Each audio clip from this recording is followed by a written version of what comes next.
Hello नमस्कार दोस्तों, कैसे हैं आप लोग। उम्मीद करते हैं बहुत अच्छे होंगे और आप अपनी पढ़ाई बहुत ही बेहतरीन तरीके से कर रहे होंगे। आज की इस वीडियो सेशन में हम लोग देखने वाले हैं कि रासायनिक समीकरण को रासायनिक समीकरणों को संतुलित कैसे करें। नंबर 1 ट्रिक सीखने वाले हैं, अनुमानित विधि है, बहुत ही लाजवाब तरीके से आप लोगों को सिखाएंगे। बस आप लोगों को वीडियो को शुरू से अंत तक देखना है।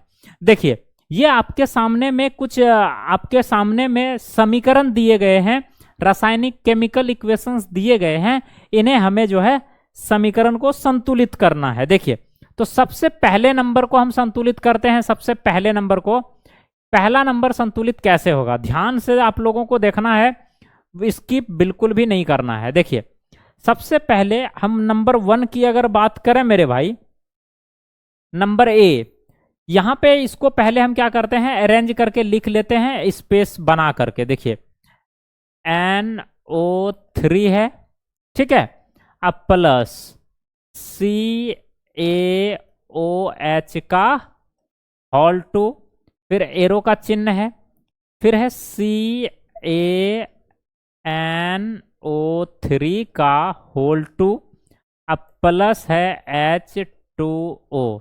ये हम लिख दिए।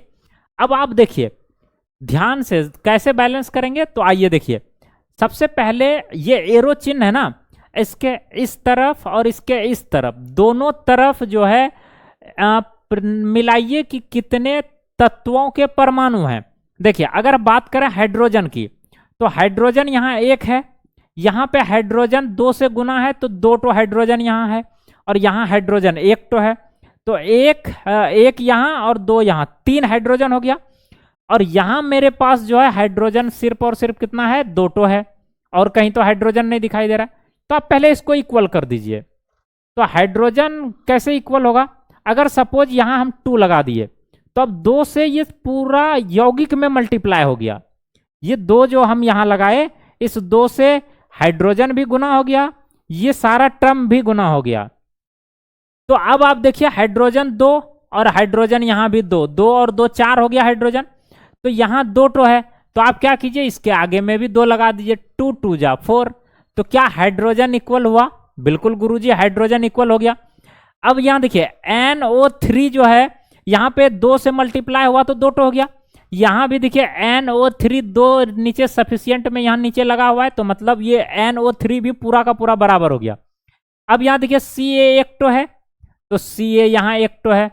अब यहाँ देखिए, O 2 से मल्टीप्लाई है, 2 तो ऑक्सीजन है, तो 2 तो ऑक्सीजन यहाँ भी देखिए, ये 2 से मल्टीप्लाई किए है ना, ये 2 से, तो 2 तो ऑक्सीजन यहाँ भी हो गया। तो हम यहाँ पे 2 लगा दिए और यहाँ पे 2 लगा दिए, तो ये पूरा मेरा जो कंप्लीट इक्वेशंस आपको देखने को मिल रहा है ना मेरे भाई, ये हमारा संतुलित रासायनिक समीकरण बन गया और ये हमारा संतुलित हो चुका है। तो आप इस तरीके से नंबर 1 संतुलित कर सकते हैं। हमारा नंबर 1 संतुलित हो चुका है। क्लियर है, नंबर 1 हमारा संतुलित हो चुका है।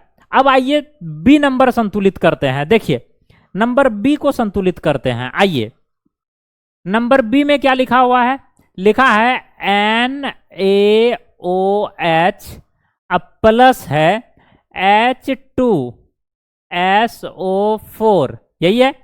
उसके बाद है हमारे पास एरो का चिन्ह, कहाँ उड़ा दिया इसका, यहाँ बीच में एरो चिन्ह होगा, ठीक है, एरो चिन्ह इसमें छूट गया है। पीछे वाले में भी छूटा हुआ है क्या, देख लेते हैं 1 मिनट। तो यहाँ भी छूटा हुआ है एरो चिन्ह, ठीक है, कोई दिक्कत नहीं है, हम दे देते हैं। एरो का चिन्ह दीजिए और इसको कर दीजिए N, इसको हम थोड़ा सा स्पेस बना के लिखते हैं ताकि हम आगे नंबर ऐड कर सकें।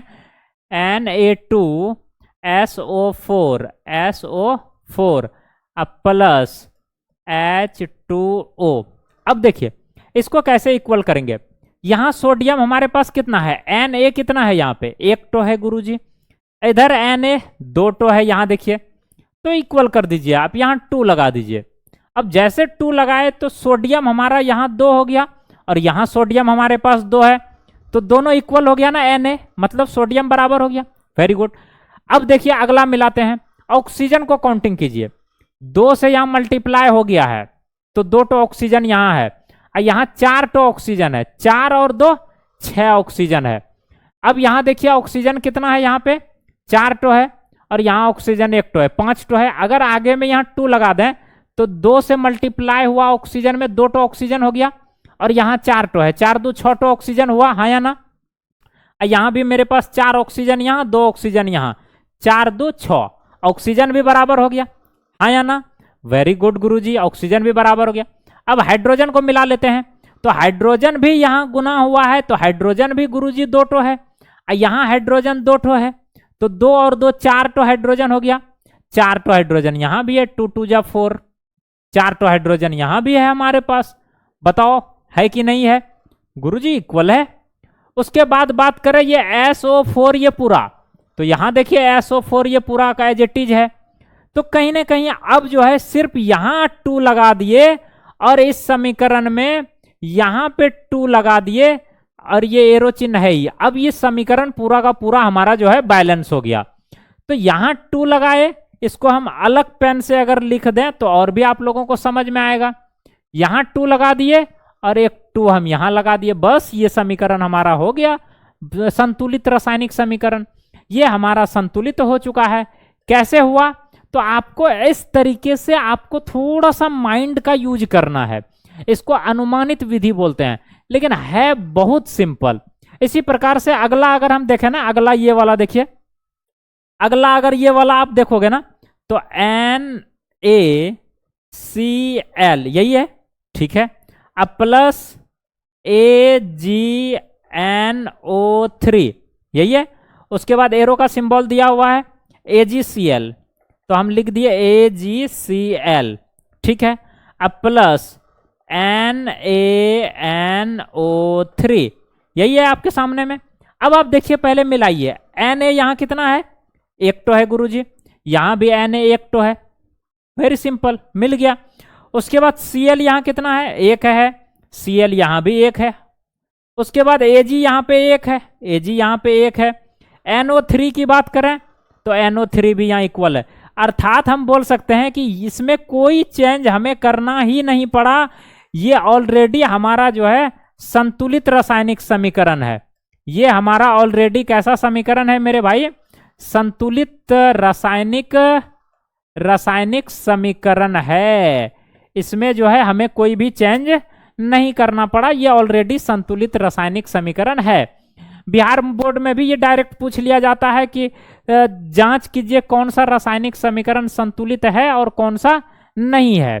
तो इस तरीके से हम जो है बहुत ही अच्छे तरीके से इसको कंप्लीट कर सकते हैं। क्लियर है, वेरी गुड।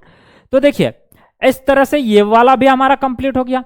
अब ये लास्ट वाला चलते हैं। लास्ट वाला देखिए कैसे संतुलित करेंगे, लास्ट वाला देखिए कैसे संतुलित करेंगे। बस ये लास्ट बचा हुआ है एक और, देखिए इसको कैसे बैलेंस करेंगे। सबसे पहले तो आप इसको जो है ना स्पेस बनाकर लिख लीजिए, BaCl2 लिख दिए, प्लस का प्लस डाल दिए, H2SO4 ये भी हम लिख दिए, एरो चिन्ह है एरो चिन्ह दे दीजिए। उसके बाद है BaSO4 है, ये वाला भी नोट कर दिए। अब प्लस HCl है, इसको लिख दिए। अब आप एक एक करके मिलाते जाइए।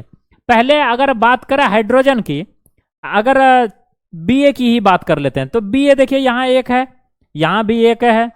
Cl2 की बात करें तो Cl2 यहाँ पे मेरा देखिए 1 है और यहाँ पे हमारे पास 2 तो Cl2 है, तो आप इसको इक्वल कर दीजिए, यहाँ पे 2 लगा दीजिए। अब जैसे 2 लगाए ना तो हाइड्रोजन भी 2 टो हो गया, अब प्लस ये Cl2 भी 2 टो हो गया, दोनों से गुना हो गया, तो ये बराबर हो गया। अब हाइड्रोजन यहाँ 2 टो है, यहाँ भी 2 से मल्टीप्लाई जैसे किए तो हाइड्रोजन भी 2 हो गया, और इसी से जो है Cl2 भी Cl भी 2 टो हो गया, मतलब क्लोरीन भी 2 टो हो गया। तो ये हाइड्रोजन और क्लोरीन दोनों 2 टो हो गया।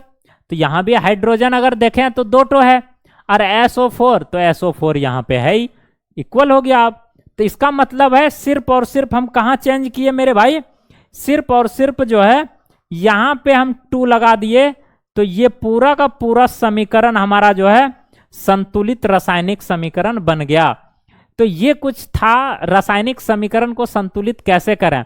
उम्मीद करते हैं कि आप लोगों को पूरा का पूरा डिटेल में समझ में आया होगा कि कोई भी रासायनिक समीकरण आप लोगों को देगा ना, कोई भी रासायनिक समीकरण आप लोगों को अगर दे दे तो आप उसको बहुत ही इजी तरीके से बैलेंस कर सकते हो। ये नंबर 1 तरीका है और सबसे आसान तरीका है। अगर आप दूसरा विधि सीखोगे ना तो उसमें आपको लिखना पड़ेगा ये वो, ऐसा कुछ नहीं है इसमें। आप इसको डायरेक्ट अनुमानित विधि से समीकरण को बैलेंस कर सकते हैं। अगर वीडियो जरा सा भी थोड़ा सा भी आप लोगों को हेल्पफुल लगा होगा तो वीडियो को लाइक कर दीजिएगा और हमें मोटिवेशन के लिए प्यारा सा कमेंट कर दीजिएगा। चैनल को सब्सक्राइब जरूर कीजिएगा। मिलते हैं अगली वीडियो में नेक्स्ट टॉपिक के साथ। आपको जो भी टॉपिक ना समझ में आए तो आप हमें नीचे कमेंट सेक्शन में सजेस्ट कर सकते हैं। मिलते हैं अगली वीडियो में, तब तक के लिए जय हिंद मेरे दोस्त।